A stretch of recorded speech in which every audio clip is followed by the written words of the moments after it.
It's just good night. This is Chris James for CGR Dad Sleep ASMR. I'm here to help you fall asleep, and more importantly, stay asleep. So let's turn on the day, settle in, and get into a story together. Tonight, we continue the classic Winnie-the-Pooh. Chapter 5, in Which Piglet Meets a Heffalump. One day, when Christopher Robin and Winnie-the-Pooh and Piglet were all talking together, Christopher Robin finished the mouthful he was eating and said carelessly, "I saw a Heffalump today, Piglet." "What is it doing?" asked Piglet.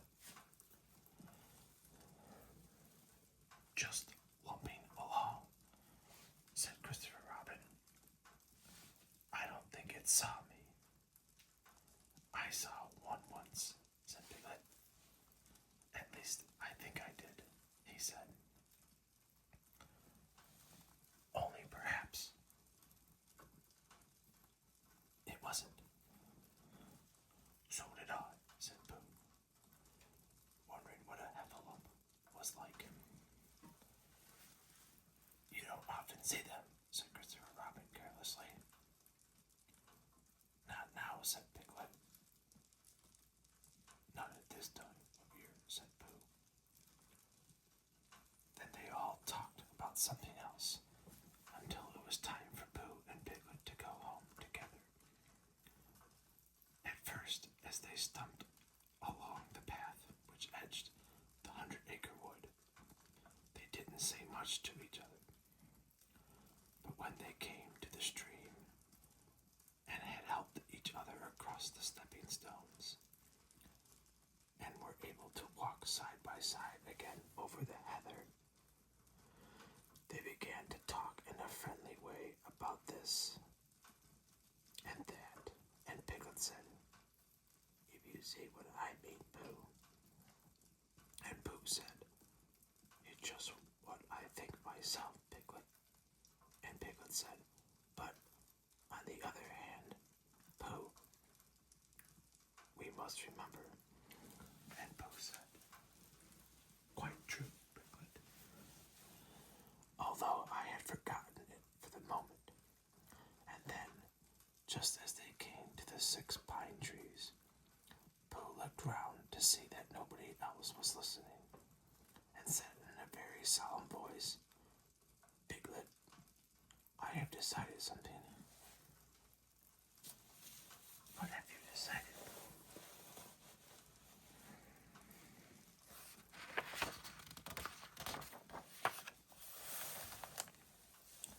"I have decided to catch a heffalump." Pooh nodded his head several times as he had said this, and waited for Piglet to say, "How?"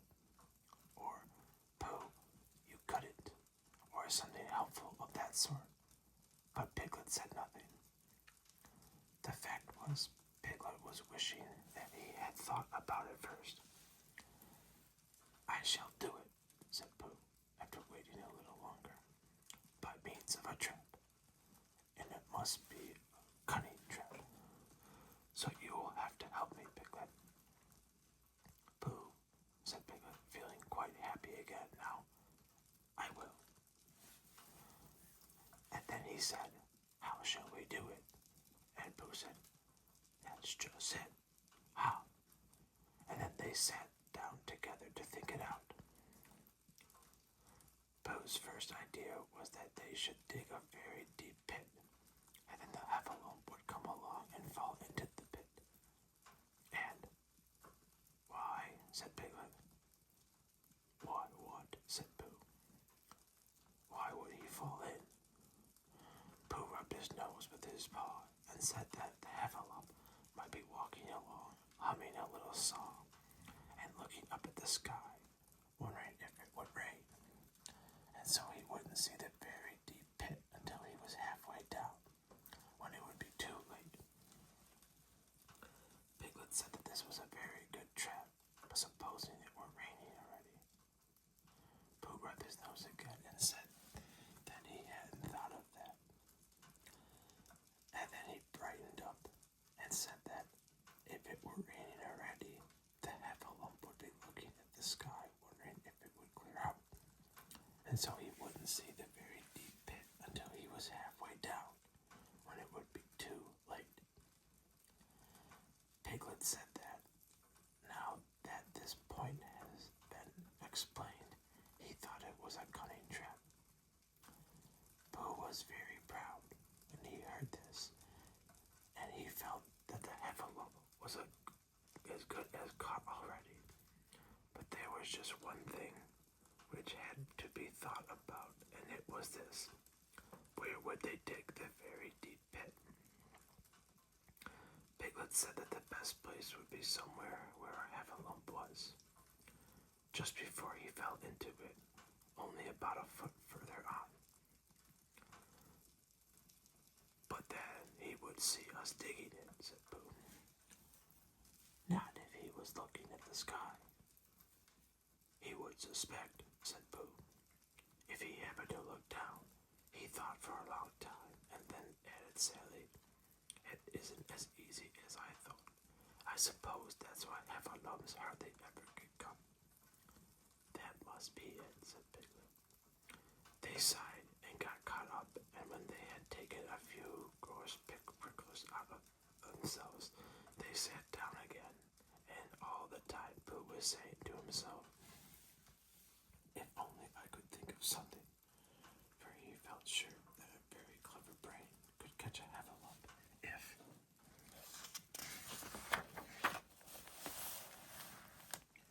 only he knew the right way to go about it. Suppose, he said to Piglet, you wanted to catch me, how would you do it?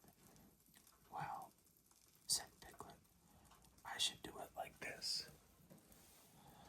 I should make a trap, and I should put a jar of honey in the trap, and you would smell it, and you would go in after it, and I would go in after it, said Pooh excitedly, only very carefully, so as not to hurt himself, and I would get to the jar of honey, and I would lick round the edges first of all, pretending that there wasn't any more, you know, and then I should walk away and think about it a little, and then I should come back and start licking in the middle of the jar, and then... Yes, well, never mind about that. There you would be, and there I should catch you. Now the first thing to think of is, what do Heffalumps like? I should think of corns. Shouldn't you? We'll get a lot of... I say, wake up, Pooh. Pooh, who had gone into a happy dream, woke up with a start and said that honey was a much more trappy thing than acorns. Piglet didn't think so, and they were just going to argue about it, when Piglet remembered that if they put acorns in the trap, he would have to find the acorns. But if they put honey, then Pooh would have to give up some of his own honey. So he said, all right, honey then. Just as Pooh remembered it too, and was going to say, all right, acorns. Honey, said Piglet to himself in a thoughtful way, as if it were now settled. I'll dig the pit, while you go and get the honey. Very well, said Pooh, and he stumped off. As soon as he got home, he went to the larder, and he stood on a chair and took down a very large jar of honey from the top shelf. It had written on it, but just to make sure, he took off the paper cover and looked at it, and it looked just like honey. But you never can tell, said Pooh.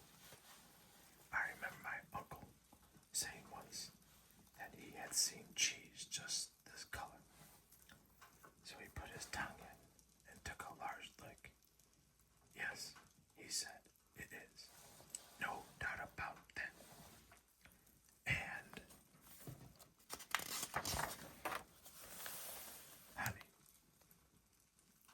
should say.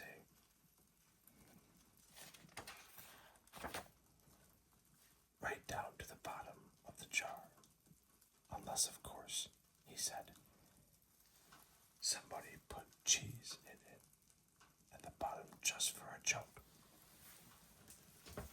Perhaps I had better go a little further, just in case Heffalumps don't like cheese. Ah, and he gave a deep sigh. I was right. It is honey, right the way down. Having made certain of this, he took the jar back to Piglet. And Piglet looked up from the bottom of his very deep pit and said, got it. And Pooh said, yes. But it isn't quite a full jar. And he threw it down to Piglet. And Piglet said, no, it isn't. Is that all you've got left?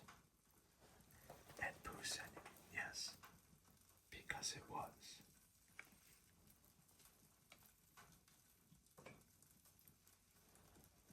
So Piglet put the jar at the bottom of the pit and climbed out.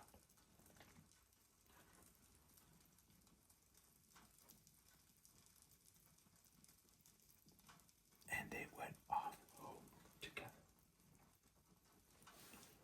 Well, good night, Pooh, said Piglet, when they had got into Pooh's house, and we met at 6 o'clock tomorrow morning by the pine trees and see how many Heffalumps we've got in our trap. 6 o'clock, Piglet. And have you got any string? No. Why do you want string? To lead them home with. Oh. I think Heffalumps come if you listen. Some do and some don't. You never can tell with Heffalumps. Well, good night. Good night.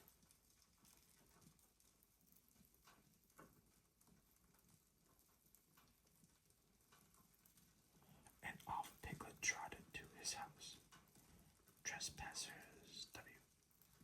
While Pooh made his preparations for bed.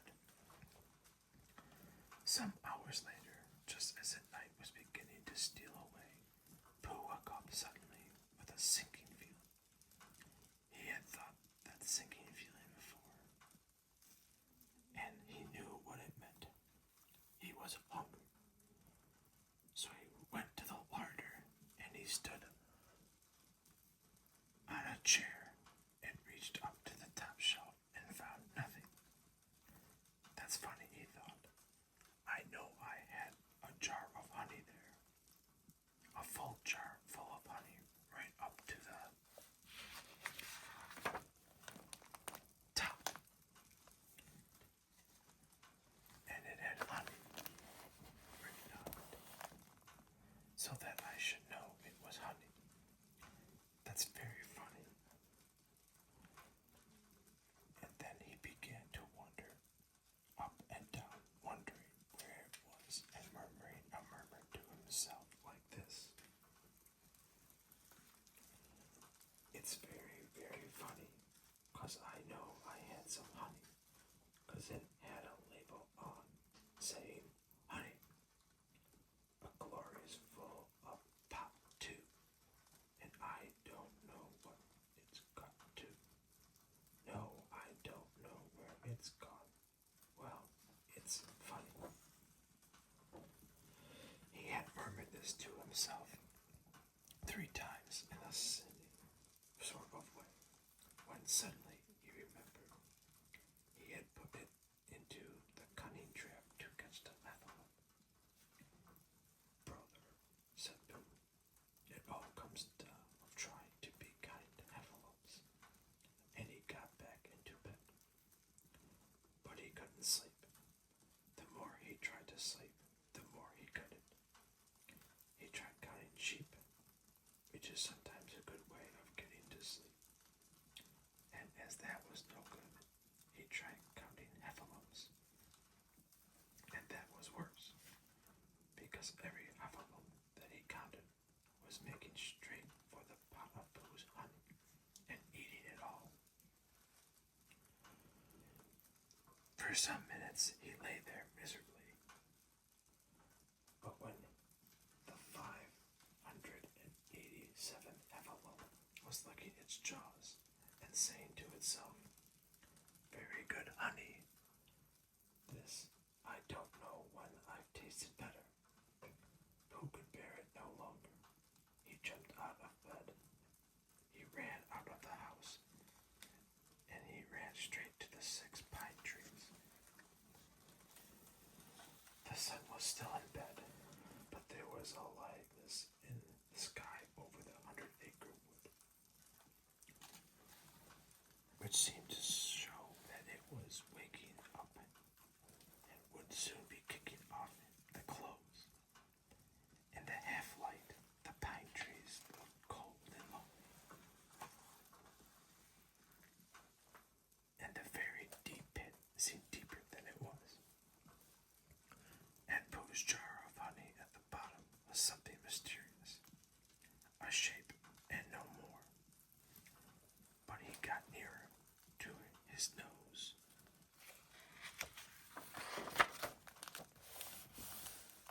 Told him that it was indeed honey, and his tongue came out and began to polish up his mouth, ready for it. "Brother," said Pooh, as he got his nose inside the jar, "a heffalump has been eating it." And then he thought a little and said, "Oh, no, I did. I forgot." Indeed, he had eaten most of it, but there was a little left at the very bottom of the jar, and he pushed his head right in and began to lick. By and by, Piglet woke up. As soon as he woke, he said to himself, "Oh." Then he said bravely, "Yes," and then still more bravely, "Quite so." But he didn't feel very brave, for the word which was really jiggering about in his brain was heffalumps. What was a heffalump like? Was it fierce? Did it come when you whistled? And how did it come? Was it fond of pigs at all? If it was fond of pigs, did it make any difference what sort of pig?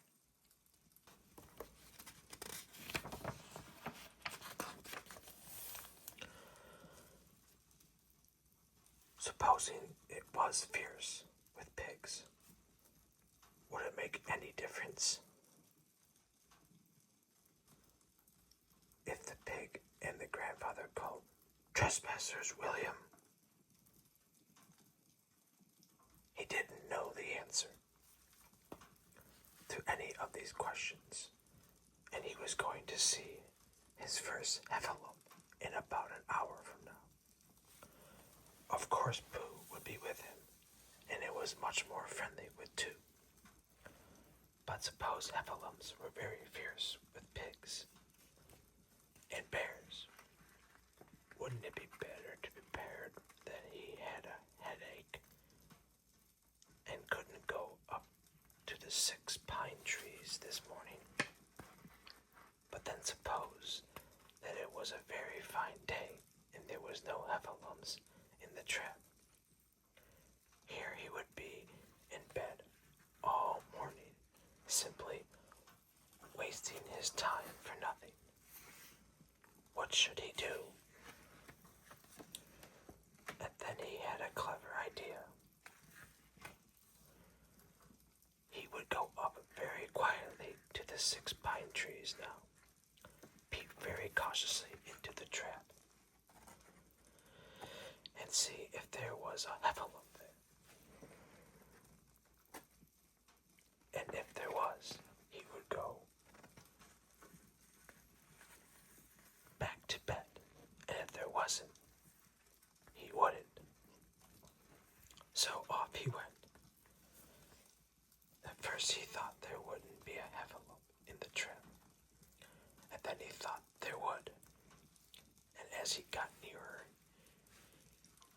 sure that there would, because he could hear it heffallumping about it like anything. "Oh dear, oh dear, oh dear," said Piglet to himself, and he wanted to run away, but somehow, having got so near, he felt he must just see what a heffalump was like. So he crept to the side of the trap and looked in. And all that time, Winnie-the-Pooh had been trying to get the honey jar off his head. The more he shook it, the more tightly it stuck. "Brother," he said, inside the jar, and "oh, help," and mostly "ow." And then he tried bumping it against things, but as he couldn't see what was bumping it against, it didn't help him, and he tried to climb out of the trap, but as he could see nothing but jar, and not much of that, he couldn't find his way. So at last he lifted up his head, jar and all, and made a loud, roaring noise of sadness and despair. And it was that moment that Piglet looked down. "Help! Help!" cried Piglet. "A heffalump! A horrible heffalump!" And he scrambled off as hard as he could, still crying out, "Help! Help! A heffalump!" Huff! Huff! A hellable horrolump! Howl! Howl! A heffable hellolump! And he didn't stop crying and scampering until he got to Christopher Robin's house. "Whatever's the matter, Piglet?" said Christopher Robin, who was just getting up. "Heff," said Piglet, breathing so hard that he could hardly speak. "A heff, a heff, a heffalump." "Where?" "Up there," said Piglet, waving his paw. "What did it look like?" Like, it had the biggest head you ever saw." Christopher Robin, "A great enormous thing. Like nothing.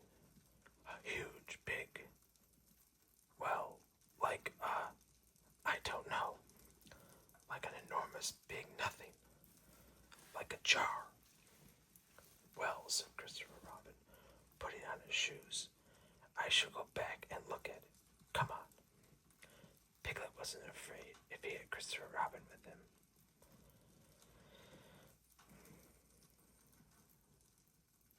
So off they went. "I can hear it, can't you?" said Piglet anxiously as they got near.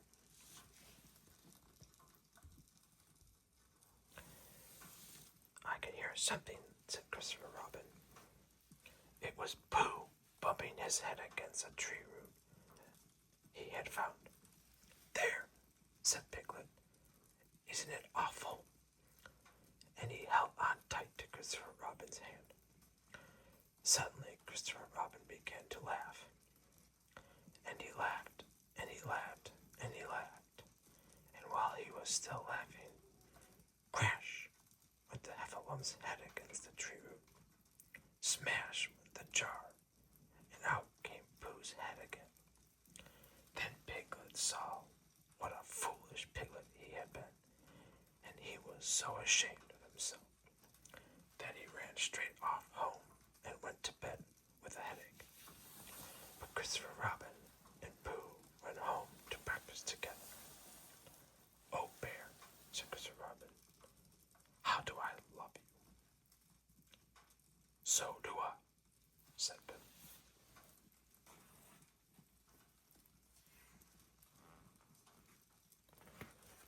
And that is the end of chapter 5.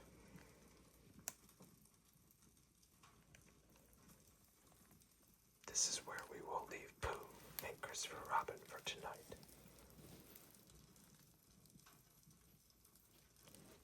Safe and sound in the 100 Acre Wood.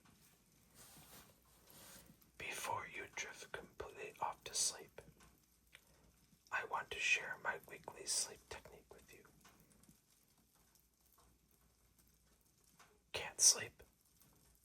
Let's fix that. When your mind is racing at 2 in the morning, tracking down tasks or replaying old conversations, your brain thinks it's on a mission. It won't let you sleep until those thoughts are stored somewhere safe. The fix? Keep a pad of paper next to you, bed. Write it down. Once it's on paper, your brain physically registers that the job is safe, and it finally lets you guard down.